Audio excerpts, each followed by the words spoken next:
안녕하세요. 오늘은 급변하고 있는 세상에 대해서 얘기하려고 합니다. 변화된 세상에서 예수, 우리 믿는 사람들은 이제 과연 어떻게 믿어야 되겠나 하는 문제를 얘기하려고 합니다. 1900년에 니체가 세상을 떴죠. 니체가 죽은 지가 이제 100년이 좀 넘었습니다.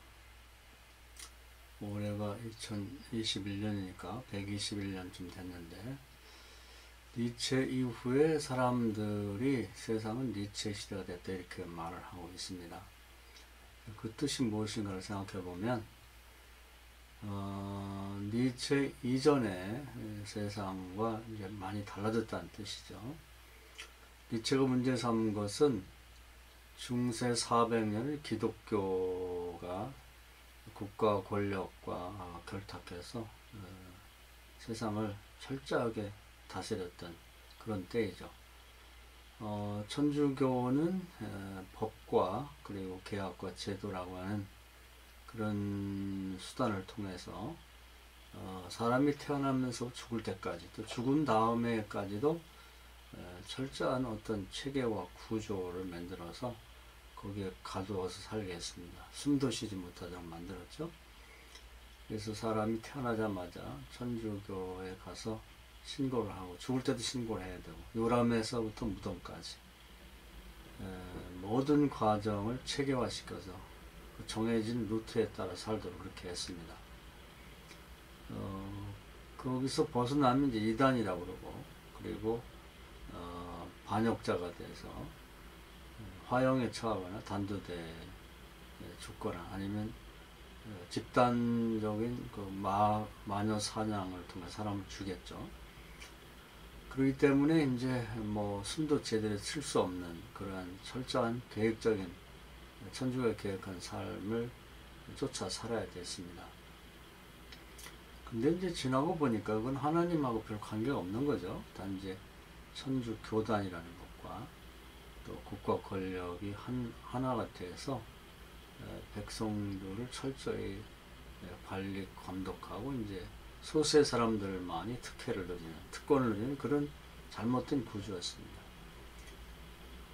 이런 것을 이제 뭐 구조주의, 뭐 또 체계, 뭐 조직 이런 것들과 구별하기 위해서 들레즈라는 사람들이 코드화라고 그랬어요. 코드. 뭐 하나의 철저한 구조를 이제 새로운 언어를 통해서 뭐 표현했지만 내용을 갖는 거죠. 근데 이제 그 천주교를 무너뜨리기 위해서 그런 데서 자유를 얻기 위해서 많은 사람들이 희생했습니다. 그래서 중세에서 이제 근대라고 하는 인간의 자유, 인간의 존엄성 이런 것들을 확보하기 위한 시대를 열었습니다. 그렇게 하는 데서 가장 기여한 것이 이제 들레즈 같은 철학자는 이제 그 칼 막스의 사상과 프로이드의 사상을 들고 있습니다.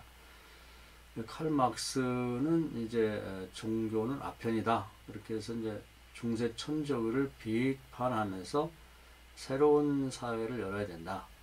그래서 새로운 그 어떤 사회 구조를 개혁하면서 인간을 구원하겠다고 하는 기치를 내걸고 자본론을 썼죠.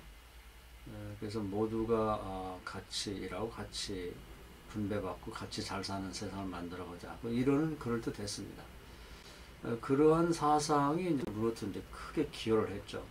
근데 문제는 이것이 그 러시아에서 레닌에 의해서 공산당이 되면서 또 중국에서는 목격동에서 공산당이 형성되면서 또 다른 형태의 중세 기독교 같은 그런 형태를 띠게 되죠. 그래서 뭐 어떤 사람이 파출소를 피해갔더니 경찰서를 만났다는 말도 있는데, 중세보다는 더 강력한 그런 새로운 집단, 새로운 정치체계, 어떤 유사 종교 체제를 만들게 됐습니다. 천주교를 피했더니 더 막강하고 더 잔인한, 그래서 천주교는 뭐 신앙이라고 하는, 뭐 하나님의 뜻이라고 하는 그런 그 어떤 베이스가 있지만 공산당은 말하자면 무신론입니다. 유물론이죠. 유물론. 그러다 보니까 오히려 천주교보다도 피도 눈물도 없는 형태로 다시 체계화, 코드화되죠. 그래서 칼 막스가 구세주가 되고, 칼 막스의 자본론이 말하자면 하나의 그들에게 있어 성경이죠. 그리고 공산당이 이제 천주교와 똑같은 형태를 띠게 됩니다. 그리고 거기서 이제 뭐 주석이라는 사람이 교황이고, 공산당의 간부들이 뭐 추기경 내지는 주교 뭐 이런 식으로 권력자가 됩니다. 그리고 자기들의 생각과 어긋나면은 뭐 숙청이라는 명목으로 엄청나게 많은 사람들을 죽였죠. 목택동이 중국에서 공산혁명을 하면서 2천만을 죽였다고 그래요. 그리고 또 이제 혁명을 해놓고 나 보니까 또 마음에 안 드는 사람들은 문화혁명이라는 목목으로 약 3천만 명을 죽였다고 합니다. 그러니까 천주교는 비교할 수 없는 강력한 그런 이제 아주 포갑 정치를 하게 되는 것이죠.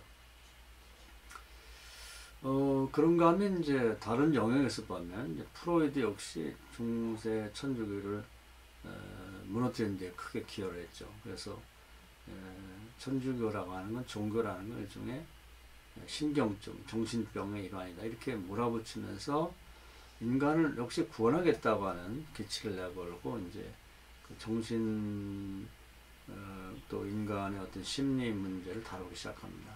거기도 그런데 또 다른 의미에서의 천주교 형태를 띠게 됩니다. 프로이드가 일종의 구세주가 되고, 프로이드의 작품이 이제 그들에게 성경이 되고, 프로이드가 다른 얘기를 하면 이제 이단이라고 합니다.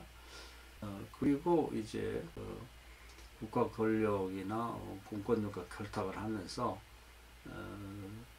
어떤 그 정신병을 치료하는 의사나 또 교수나 이런 사람들이 어떤 자기들이 판단을 내리면은 그것은 국가에서 임명한 판사들과 같이 그 정신병에 수용하기도 하고 내놓기도 하는 그런 이제 권력을 획득하게 됩니다. 그리고 모든 분야를 이제 정신병적인 그런 가치관과 그런 이론에 의해서 다 포섭하죠. 그래서 지금은 뭐 심리학이 안 들어간 데가 없죠. 어린이 심리학, 또 아동 심리학, 그리고 무슨 노인 심리학, 무슨 목회 심리학 등 모든 분야를 다 포섭해서 그 프로이드의 이론 안에다 다 포함시키려고 하는, 그리고 이제 그것에 어긋나면은 다 정신병이라고 간주하고 정신병원을 만들어서 거기에 수용하는 또 다른 형태의 종교화가 된 것이죠. 그런데 이것은 겉보기에는 굉장히 좋은 것 같지만은 이제 정신병원이라는 것은 사실은 그런 수용소에 들어가게 되면 이 국가 권력에서 만든 어떤 감옥보다 더 무섭습니다. 거기 한번 들어가면 거의 죽어서 나온다고 볼 만큼 그렇게 무서운 곳이 됐죠. 그래서 이제 이 심리학, 그 프로이드의 정신 분석이나 이쪽에도 또 하나의 거기 한번 들어가게 되면 빠져나오기 어렵죠. 뭐 태아에서부터 시작해서 죽음에 이르기까지 모든 과정을 다 이제 심리학이 이제 포섭하고 있는 이런 형태가 됨으로써 거기에 발을 하나 들여놓게 되면 거기에 프로이드가 만든 종교의 신도 같은 이런 형태를 띠게 됩니다. 그래서 이제 두 예를 들었지만 이제 모든 사회에서는 과거에는 천주교 하나에 귀속되어 살았으면 됐는데 많은 유사 종교가 생겨야 된 겁니다. 공산주의 사상, 공산당. 그래서 그런 이제 공산당이 되게 되면 거기도 또 하나의 종교에 귀속된 신자처럼 강력한 그런 세뇌교를 통해서 거기에 매이게 되고요. 또 신약도 마찬가지죠. 개신교 역시도 이제 뭐 중세 천주교가 잘못됐다고 프로테스트 저항하고 나왔는데 점점 중세 천주교를 다루는 형태를 띠게 됩니다. 그러다 보니까 이제 사람들이 특히 니체를 중심으로 하는 생각을 가진 사람들이 모든 그런 사람들이 어떤 뭐 사상들이 체계화 시키면서 인간을 좀 내버려 두지 않고 자꾸 괴롭히는가. 마치 산에 가보면 소나무가 잘 자라는 경우가 있는데 그 주변에 땅에서 나온 그런 칡 덩굴이나 뭐 달의 덩굴 같은 것이 그 소나무를 칭칭 동여매면서 타고 올라가는 걸 봅니다. 그러면 자라지도 못하고, 근데 볼 때 너무 불쌍하죠. 하나 두 개도 아니고 계속해서 그걸 타고 올라가면서 이제 억압하고 못 살게 보는 걸 보는데, 그래서 어떤 사람은 그것이 너무 보기 싫어가지고 톱을 갖고 다니면서 이제 아예 밑에서부터 그 칡덩굴을 잘라내버리는 경우도 있는데, 한 번 말라 비틀어져도 타고 올라간 그런 이제 칡덩굴에 다른 덩굴을 끌어내기가 굉장히 어렵습니다. 풀어내기가 굉장히 어렵죠.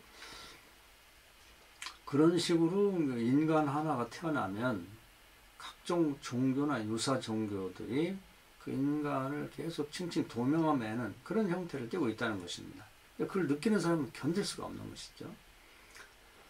뭐 교육제도만 해도 그래요. 과거에는 뭐 초등학교, 중학교, 뭐 고등학교 나오면 되는 줄 알았는데 지금은 점점 낮아져서 유치원이 생기더니 또 뭐 두세 살부터는 이제 뭐 어린이집이 또 생겨가지고 태어나자마자 교육 시스템 안에 들어가게 되면 그 대학교, 요즘 대학원, 뭐 박사 이후에 그 외에는 평생 교육원. 근데 죽을 때는 이제 끼 전에 죽음을 위한 준비하는 교육까지 뭐 벗어날 수가 없는 것이죠. 안 하면 안 되는 식이 돼버렸어요. 그래서 우리가 살아간다고 하는 것은 말로 다 할 수 없는 그런 이제 인간을 괴롭히는 것들이 코드화되고 조직화, 체계화돼서 사람을 못 살게 군다. 그런 얘기입니다.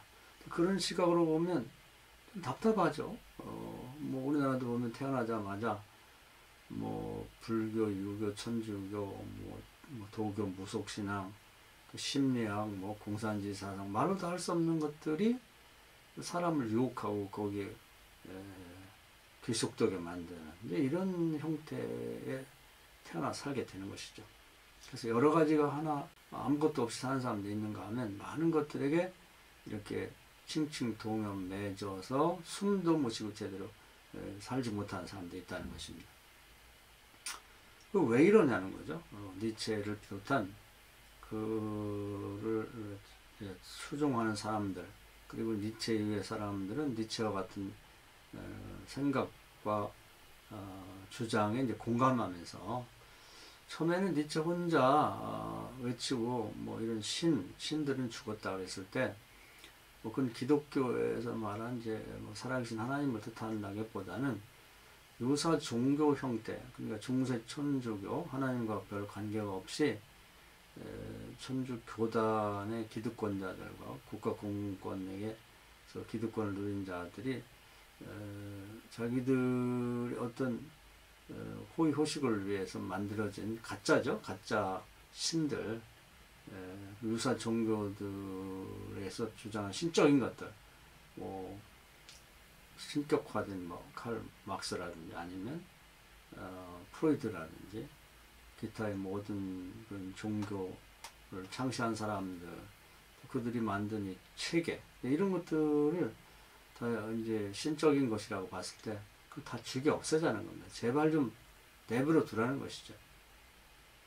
그러면서 뭔 얘기를 하냐면은 그런 비유를 듭니다.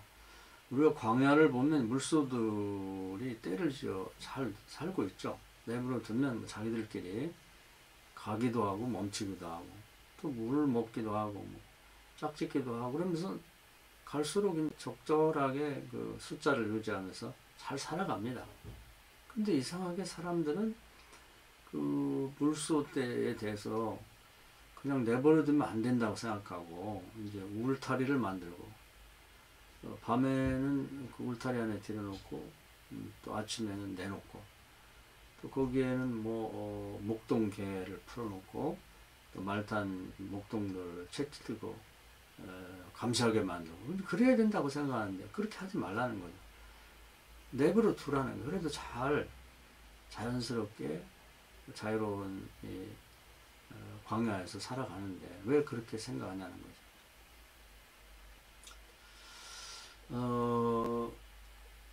그 니체가 한 번은 그 길에서 매 맞는 말을 보고 이제 울었다는 얘기가 있습니다. 그럼 뭔 뜻이냐면 말도 보면 야생에 있을 때 뭐 자유롭게 뛰어다니고 좋죠. 한번 TV에서 몽골의 야생 말들을 보니까 정말 잘 뛰고 행복하게 자기들이 가고 싶은 데 가고 먹고 싶은 데 먹고 자고 싶은 데 자고 그렇게 하는 걸 봤습니다. 그런데 사람이 그 말을 행복하게 만든다고 잡아다가 입에 재갈을 물리고 그 매로 때리고 그리고 먹을 것을 주고 말한 대로 안 주고 이러면서 길들여서 사람도 태우고 물건도 나르고 뭐 또 그런가 하면 마차도 끌게 만들고 그러면서 말 안 들으면 또 때리고 너무 불쌍한 거예요. 그냥 풀어주면 좋겠는데 내버려두면 광야 가서 마음껏 뛰고 자라도록. 근데 가만히 보니까 그 말이 자기가 말하고 똑같은 거예요. 정말 자유롭게 살면 되는데 왜 이렇게 세상에서 만든 그런 온갖 굴레를 뒤집어 씌우고 그 말 안 듣는다고 자기가 소속된 데로부터 혼나고 그러면서 살아야 되는가. 너와 내가 인생이 또 자기뿐 아니라 모든 인간의 삶이 이렇게 비참하구나. 그러면서 이제 서로 공감을 물었다는 얘기가 되겠죠. 그래서 니체는 초인을 얘기하는, 초인은 어린아이 같은 삶입니다. 어린아이들 내버려도 잘 놀거든요. 그냥 보면 운동장에 애들 풀어놓는다 그러면 시소 타는 아이, 그네 타는 아이, 땅따먹기 하는 아이, 줄넘기 하는 아이들, 고무줄 하는 아이, 마음껏 노는데 뭐가 문제가 되냐는 거예요. 초인이라는 건 신적인 인간을 말하는 게 아니라 중세 천주교라든지 공산당이라든지 프로이드주의에 얽매여서 거기에서 노예처럼 사는 사람이 아니라 거기서 벗어나서 자유롭게 자기가 살고 싶은 대로 사는 인간, 어린애 같은 인간을 이제 초인이라고 하는데 기존에 그 얽매였던 사람이 아니라 자기 살고 싶은 대로 자유롭게 사는 그런 사람을 이제 초인이라고 말하는 것입니다. 그래서 이런 얘기들이 처음에는 그 중세시대나 이런 그 어간에 중세에서 근대로 넘어가는 또 근대를 넘어와서도 완전히 천주교적인 그 세뇌교에서 벗어나지 못하죠. 너무나 다른 얘기를 하다 보니까 이 니체는 이제 미친 자라고 그랬는데 니체는 이제 반대로 세상은 계속해서 새로운 것들에 의해서 코드화된다. 그 코드화된 조직화된 체계를 자꾸 만들고 거기에 귀속돼서 또다시 노예처럼 살고 불행하게 사니까 거기서 벗어나야 된다. 이제 그 얘기를 한 것이죠. 그 모든 것들이 코드화된 것들이 신적인 권위를 갖기 때문에 그걸 통칭 신이라고 했고 신을 죽이자, 죽이 없애자. 그리고 그런 거 없이 신적인 것, 신들을 다 제거한 광야 같은 세상을 만들어서 거기에서 인간을 하여금 자유롭게 살도록 만들겠다. 이게 이제 니체가 꿈꾸는 세상이죠.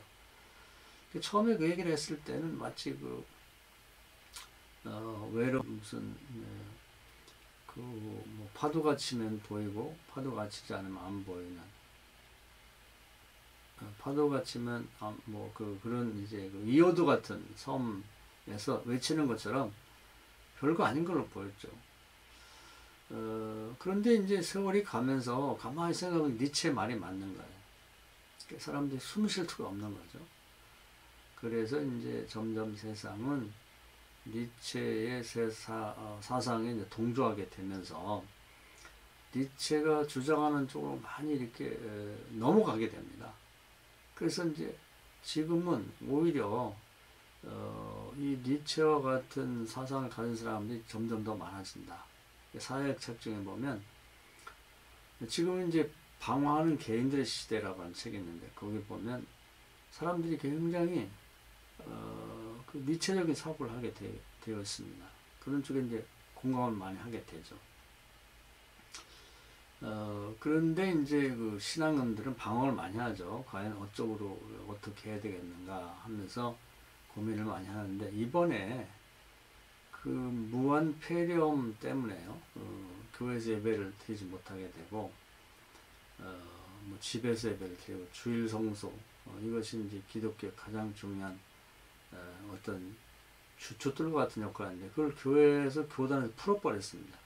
집에서 예배를 드려도 그것은 주일 성수다 이렇게 돼버리니까 이제 뭐 나머지 모든 것들이 다 풀어졌죠. 기존에 도저히 뭐 이것은 양보할 수 없다고 생각했던 게 다 교회 자체에서부터 교회로부터 풀어져 버리니까 이제 정말 뭔가 그래도 재갈이 물려져 있고 고삐가 매여져 있던 것처럼 보였던 기독교인들이 이제 다 밖으로 흩어졌습니다.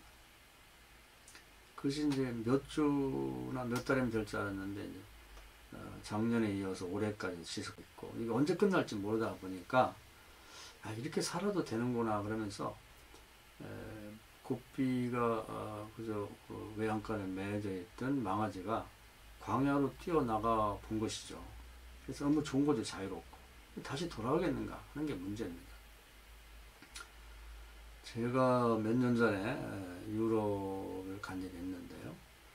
그때 그 루터 종교 500주년 준비를 10년 했고 그 다음에 행사가 끝났다고 해서 굉장히 그걸 궁금하게 생각하며 갔습니다. 그래서 가이드라든지 거기서 공부하는 사람들을 물어봤습니다.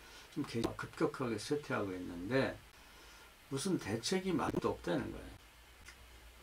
겨우 했다는 것이 뭐 주일학교부터 신앙체계를 잘 알아야 된다. 또 교회 안에 바나나 술집이나 공원에서 있는 교인들을 모아서 예배. 그것이 큰 축인 것 같아요. 문제는 그 대략 살펴보니까 개신교가 시작된 루터의 나라 독일의 인구가 한 8천만 좀 되는데 국교죠. 모든 국민이 명색이 기독교입니다. 그런데 주일날 오프라인 교회 와서 예배드리는 건 약 1%가 안 된다는 겁니다. 교구가 형성되는데 1200명이 등록된 교구. 교인이라는 건 이제 국교다 보니까 독일은 뭐 헌금 위주라기보다는 이제 종교세를 냅니다. 근데 상당히 많다고 그래요. 안 내도 그만인데 저희 기독교인이라는 신앙 고백으로 그 종교세를 내는 거죠. 그러면 뭐 천주교, 개신교 다른 종교 됐는데 자기가 그 명목으로 내면 이제 나라에서 세금을 걷어서 이제 그 교단이나 교파에 주는 형태로 되어 있습니다. 근데 1200명이 종교세를 내는 그런 교인이 소속된 교구에서 한 12명 정도가 주일날 오프라인 교회 와서 예배를 드린다는 겁니다. 그러니까 한 8천만 명을 치면 대략 주일날 오프라인 교회 예배는 80만 명 정도가 되는 거예요. 그 영국에서 한 8년 동안 유학한 분의 얘기를 들었는데 그 영국은 한 7천만 명 됩니다. 명색이 거기도 기독교 국가고 우리 감리교가 탄생한 웨슬레의 나라죠. 근데 거기에 뭐 모든 기독교적인 이런 교단들, 뭐 천주교, 뭐 감리교, 성공회, 뭐 장로교 등등을 다 합쳐서 주일날 오프라인 교회에서 예배 드리는 사람이 약 70만 명 된다는 거예요. 그래서 야, 이 개신교가 발생지이기도 한 이 독일과 또 감리교가 탄생한 영국이 그렇다고 그러면 이런 현상이 결국 대세를 이루어서 미국을 거쳐 한국에도 오겠구나. 그러나 한국은 아직 멀었다. 뜨겁고 열정적인 기독교이기 때문에 그런 게 아직 오기는 오겠지만 오래 걸릴 거다 이렇게 생각했는데 이번에 그 무한 폐렴이 퍼지면서 팬데믹 현상이 일어났죠. 그러면서 국가의 공권력과 또 교단이 하나가 돼서 기독교의 근간을 이루는 이제 주일 성수 문제를 풀어버렸습니다. 그러니까 급격하게 이제 이 교인들이 교회 오프라인 교회에서 흩어졌죠. 그러면서 이제 국가에서 뭐 피치 못할 사정도 있겠지만은 적극적으로 교회에 개입합니다. 그래서 하루에 뭐 주일날 뭘 하고 뭘 하지 마라, 뭐 밥 먹지 마라, 뭐 성가에서 하지 마라, 주일날 한 번 예배 외에는 집회를 열지 말라, 별것까지 간섭을 다 하죠. 그러면서 이제 몇 명 예배 드릴 걸 정해줍니다. 뭐 크기와 관계없이 주일날 20명만 예배 드리라, 그렇게 지침이 내려옵니다. 그럼 우리나라가 지금 뭐 많이 잡으면 교회가 8만이고 뭐 적게 잡으면 6만 5천 개라고 그래요. 점점 줄어가죠. 작년만 해도 3,500개 줄었다는데, 그러면은 우리가 많이 모일 때는 1,200만까지 모였는데 20명이라면 28, 40, 28에 16, 160만 명, 28에 16이니까 160만 명 정도가 주일날 오프라인 예배 드린다고 봐야 되겠고요. 어떤 때는 탄명 예배를 드리라고 해요. 그럼 58, 40, 40만 명이 오프라인에서 예배를 드린다고 봐야죠. 물론 뭐 몰래 어떻게 드린 사람도 있지만 그건 뭐 집계할 수 없는 거고. 그래서 과거에 일본이 4만 명의 순교자를 냈는데 인구는 1억 2천만인데 20만 명이 예배 드린다, 오프라인 교회에서 주일날. 그래서 그걸 비웃었네요. 이제 우리가 그런 현실이 됐습니다. 그래서 이제 그렇게 풀어버려가지고 광야로 나간 교인들이 과연 얼마나 되돌아오겠는가 하는 게 문제라는 것입니다. 뭐 바라기는 다 되돌아오고 또 이런 어려움을 겪고 난 다음에 더 많이 왔으면 좋겠죠. 그러나 한번 대세가 형성되면 그게 다시 돌아오는데 상당히 시간이 걸린다는 것입니다. 그리고 이제 전례가 되고 있는 독일 교회나 이제 영국 교회, 우리 모교회라고 하시는 곳들을 보면 그게 잘 이루어지고 있지 않다는 거죠. 그래서 그러면 어떻게 할 것이냐? 뭐 이제 급격하게 보면은 제가 나온 이제 신학대학 같은 경우 100명 모집에 과거에는 뭐 3대1, 4대1까지 되는 데도 있었는데 지금은 지원자 자체가 36명이라고 그래요. 그러니까 뭐 제가 나온 신학대학뿐 아니라 다 똑같다고 합니다. 미달이죠. 미달도 엄청 미달입니다. 급격하게 이제 교회가 쇠퇴하고 있다, 이렇게 볼 수가 있는 것입니다. 자, 그러면 이제 어떻게 할 것이냐, 이제 이게 문제죠. 기존의 방법들 갖고는 안 된다는 겁니다. 이제는 새로운 시대에 새로운 어떤 목회 형태가 나와야 되고 신학도 나와야 된다는 거죠. 이때 이제 답이 된다고 하는 것은 이제 하이데거의 철학입니다. 하이데거의 후기의 철학인데, 하이데거는 이제 일찍이 인간의 그 불행이, 서구사회 특히 불행은 이제 존재 망각, 즉 하나님 망각 때문에 일어났다, 이렇게 보았습니다. 그런 하이데거는 이제 중세에서부터 이제 지금까지 인간이 제일 궁금한 게 과연 신이 존재하냐고 하는 신 존재 증명입니다. 중세 400년에 그렇게 많은 신학자와 철학자가 달라붙었지만 신 존재 증명에 실패했습니다. 그래서 이제 어떤 신비적인 것, 그래도 소수의 사람들의 관심을 끄는 게 신비적인 거니까 이성의 시대인 근대를 거치고 난 다음 이성적으로 봤을 때 공감할 만한 신증명을 내놓게 됩니다.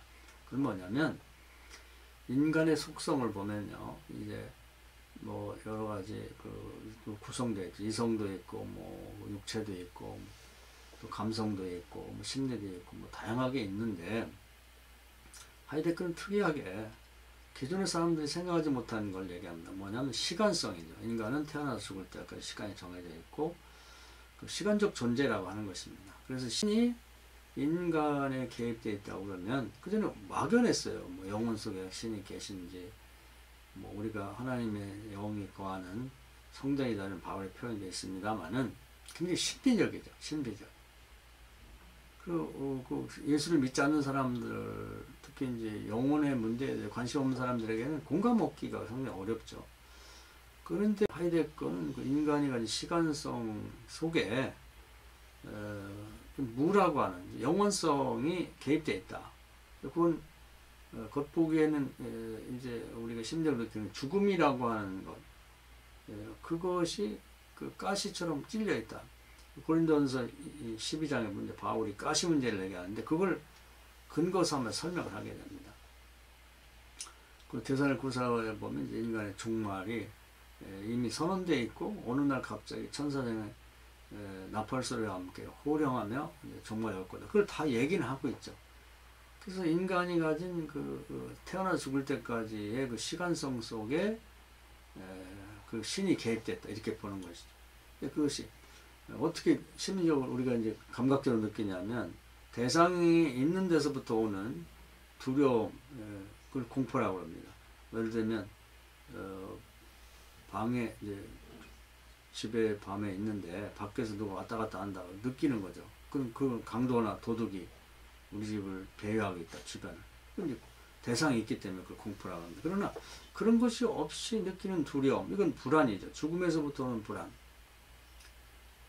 그래서 퀼케우라는 철학자는 인간은 태어나면서부터 죽음이라고 하는 가시가 찔려서 나오기 때문에 죽음에 이르는 병을 가진 그런 이제 비참한 존재다 이렇게 말을 합니다. 그러면서 우리가 이제 철학적으로 말하면 크로노스적으로 우리가 죽음의 존재죠. 뭐 안 죽는 사람은 없죠. 그냥 정신없이 살다가 어느 때 시점에 이르러서 덜컥 죽는 그런 죽음이 아니라 나는 이미 죽음의 존재이고 죽음이 태어날 때부터 내 시간성 속에 찔려 있어. 너는 이제 언젠가는 죽을 거라고 하는 이제 그러한 죽음에 이르는 병, 즉 죽음 앞에 지금 맞닥뜨려 보라는 거죠. 그럼 죽음을 이라는 건 신에서부터 오는 거니까 신 앞에 단독자로 지금부터 서보라는 것입니다. 그렇게 만들어야 된다는 거예요. 그래 진실한 삶을 산다는 거죠. 죽음이라고 하는 건 신이라고 하는 존재, 영원한 존재가 내 시간성 속에 찔려 있음에도 불구하고 그걸 외면하고 사는 거 하이데거는 속인이라고 합니다. 다스만이라고 그러죠. 아무 생각이 없는 존재의 망각을 하고 사는 사람이고 그걸 인식하고 사는 사람, 그걸 앞당겨 지금 내가 죽음 앞에 단독자로 서는, 즉 신 앞에 단독자로 서는 삶을 다 자인이라고 합니다. 다라는 여기 그 속에 자인이 신인데 신이 있다는 걸 인식하고 사는 것이죠. 모든 사람에게는 똑같이 죽음이라고 하는 것이 가시로 찔려 있는데 신이 그런 식으로 개입해서 내가 날마다 순간마다 죽음에 대한 불안을 갖고 사는데 그걸 외면하는 거죠. 사회도 마찬가지입니다. 지금 이 무한 폐렴 때문에 생긴 이게 팬데믹으로 모든 사람이 죽음 앞에 노출되어 있습니다. 그런데 그 죽음 앞에 직면하게 만들어야 되는데 이 매스컴은 그렇게 못하게 만들죠. 그래서 뭐 예를 들면은 요즘에 이제 우리나라는 트로트 열풍인데 계속해서 트로트 프로그램들을 모든 방송에 새롭게 만들어서 사람들이 그걸 보고 하하 웃고 지내면서 그런 얘기를 해요.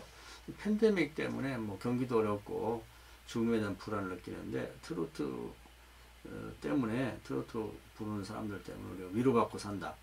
사실 위로이기도 하지만 자기가 직면하고 있는 히스기야처럼 사실은 죽음의 문제를 가지고 세상을 등지고 하나님하고 대면해야 되는데 저는 그렇게 생각합니다. 사람끼리는 이제 뭐 만나서 대면을 해서 대화를 그만하고 사실 이제는 그 히스기야처럼 세상을 등지고 하나님하고 마스크 벗고 대면하자 이런 뜻으로 받아들여야 한다고 하는 것입니다.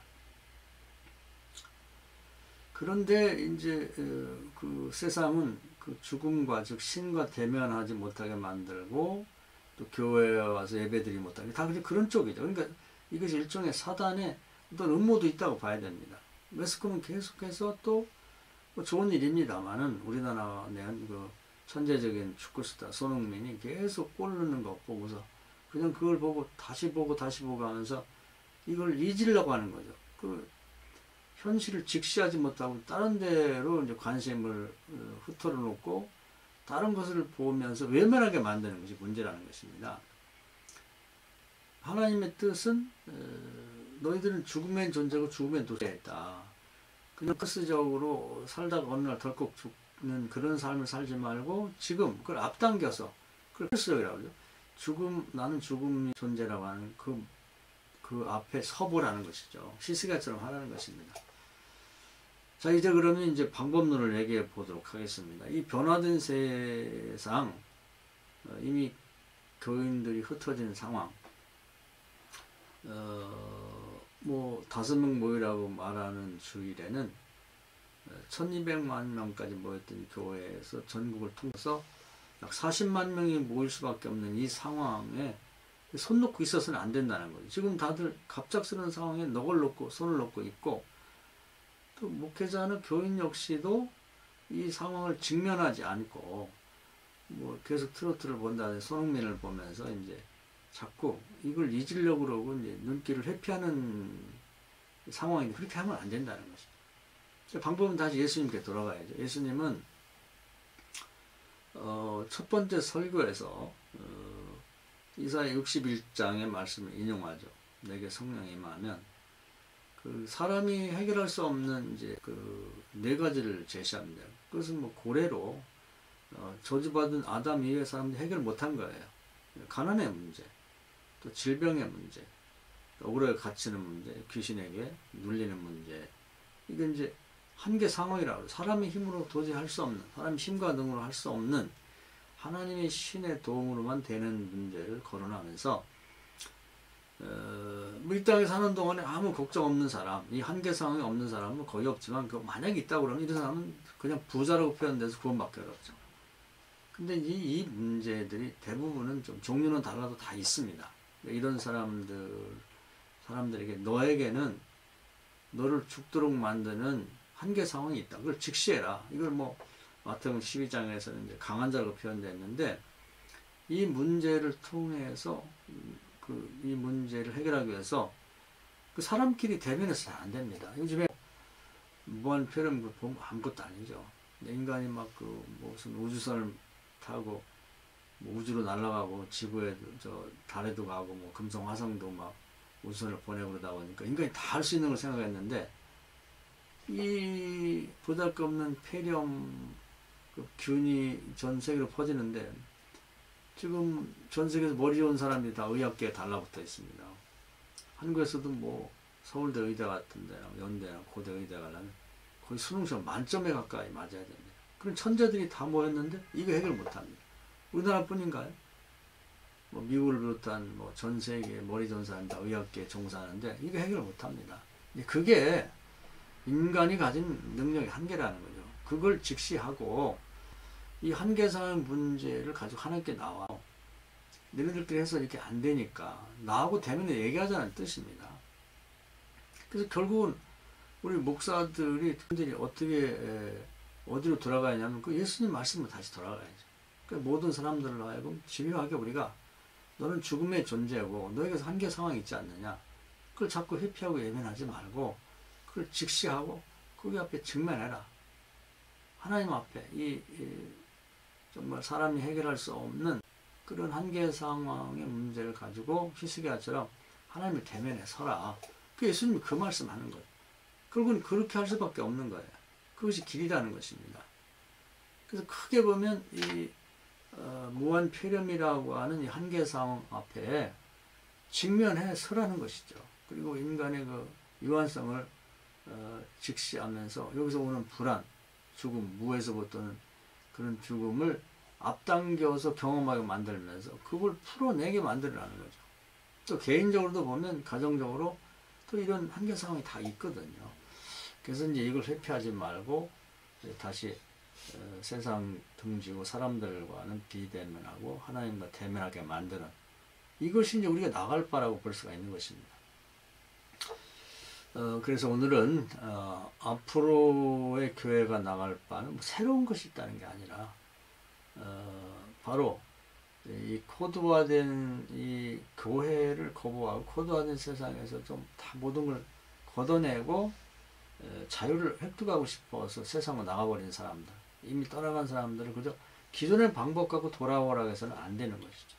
그렇다고 내버려 뒀어도 안 되는 거예요. 뭐 중간에 한번 말씀드렸습니다만은 지금 그렇게 해서 자유를 얻고 나간 사람 나가보니까 그동안에 뭔가 자기를 가이드하고 이렇게 안내하고 붙잡아주던 걸 다 버리고 났는데 혼자 살아갈 힘이 없는 것이죠. 그래서 방황하고 있는 거예요. 현재의 그 사람들에게 진리는 뭐냐면 죽는다는 사실 하나만이 진리라고 합니다. 나머지는 다 변하니까요. 변하고 가치관도 변하고 다 변하니까. 그래서 이제 두 가지 형태의 삶이 드러나고 있는 하나는 어차피 죽으니까 살아있는 동안에 멋지게 살자. 스포츠도 막 익스트림 스포츠라 해서 뭐 높은 데 가서 막 뛰어내리고 또 뭐 고급 승차를 가진 사람들이 자유로 같은 데서 치킨 게임이라고 양쪽에서 뭐 최대한으로 뭐 달리다 부닥칠 쯤에서 그냥 계속 가는 사람이 이기는 거 겁나서 해를 트는 사람이 쳐서 거기서 열쇠를 넘겨준다는 거죠. 그 미친 것 같은, 그러니까 거의 미친 것 같은 그런 아주 그 극단적인 삶을 멋지게 한번 살다가 죽어야 돼 이런 생각을 갖고, 또 한 사람들은 그래도 죽기는 죽는데 좀 본인도 그렇고 후손을 위해서 보람있게 살아보자, 그렇게 해서 이제 봉사라든지 뭐 이런 걸 추구하는 사람들이 있고, 이렇게 크게 보면 종교를 떠나서는 이제 두 가지 형태가 띄고 있다고 합니다. 그래서 어떻게 살지를 방하고 있는데 결국은 다시 예수님의 방법으로 돌아가지 않겠나 하는 것이 이 팬데믹과 우리 기독교 관계에서 우리가 이 상황에 대한, 켈리가 상황에 대한 복음이라고 하는데, 다시 원점으로 돌아가서 예수님의 첫 설교로 돌아가지 않겠나 하는 것이 제 생각입니다. 자, 이것이 팬데믹 시대의 기독교가 나아가야 될 길이라고 생각하고 한번 말씀드려봤습니다. 감사합니다.